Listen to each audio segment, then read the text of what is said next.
Hi, it's Psychic Cynthia here, Spiritual Psychic Cynthia Killian. I might show you myself in just a moment, but I'm logging on tonight because it's the night before the full moon. I mean, you might say it's the night of the full moon. Tonight is Friday, September 9th, 2022, and the full moon will be exact in Pisces in the pre-dawn hours. So technically it's going to be exact on Saturday, but you know, it's going to be exact at 4:59 a.m. where I'm living at. And so what I'm doing here is I'm putting out some items to charge by the light of the full moon, because this is about as close as I can get in the evening, and my neighbor is putting out some items too. I might have to pause it here. And I'll be done soon, Lisa. Actually, those are her runs in there, and I guess my cat has decided he wants to get charged. And you might notice here that I'm not just putting them out to catch light, but I'm also have put them in a copper pyramid. So you can see this was given to me by a student. Thank you, Tawana. We had to record the bottom with the copper wiring, but it's still there. So this is going to also charge it with the copper pyramid energy and the light of the full moon.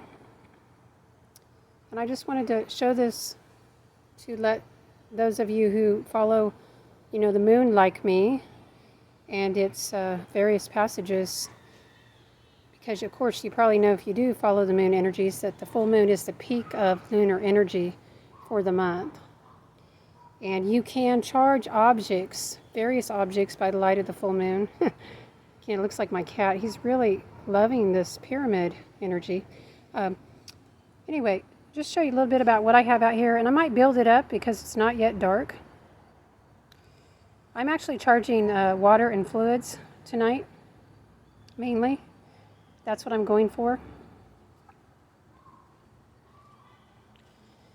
And I don't know if you can see here, I've got, looks like 5 jars. One of these on the end is a second brew tea. I really haven't even brewed it. I just put the used tea bags in there. That's going to be to fertilize plants with. And then here, my water got turned around. So this water says Zest for Life, facing the water. So I'm actually charging it with that energy. This water has a crystal down on the bottom. I don't know if you can see that. So I want the crystal energy too. And this water says gratitude, I believe, but it's hard to see through that. Can you see that? Okay. And this is actually a stone elixir I'm working on making.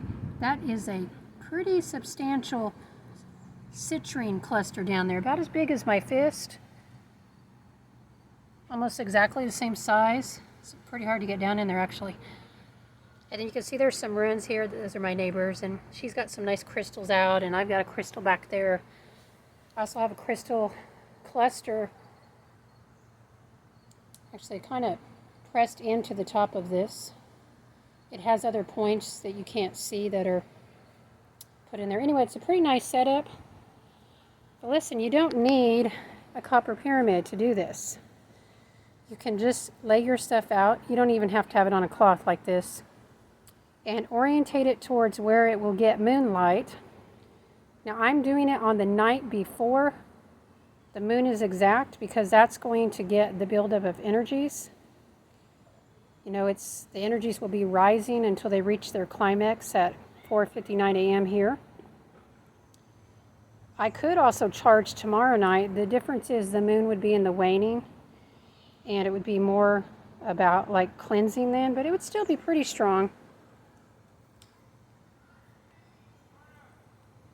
So that's what I got going on here.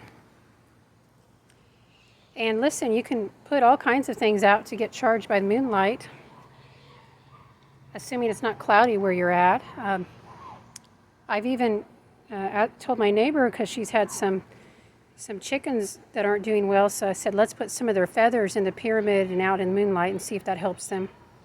But typically people will put out jewelry. I am going to put out some of my jewelry. I might put out a ring or something. Probably several of my rings tonight. I want to get them charged up. But I'm going to probably have to put them in some kind of covered jar or dish because we do have critters around, and I don't mean just cats. Sometimes we get raccoons. I'm not worried about them messing with her runes, because I think they'll feel the power.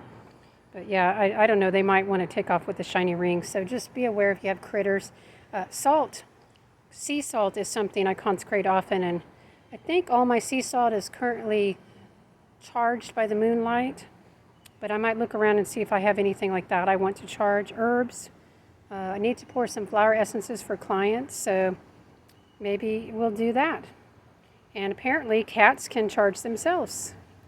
Of course, there's no moon out yet, but here in the northern hemisphere, the trees will be losing their leaves soon, so it's going to be an even better time in the months ahead for charging by the light of the moon.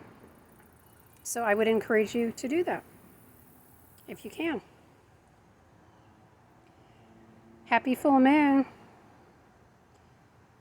May you experience great inner peace and radiance.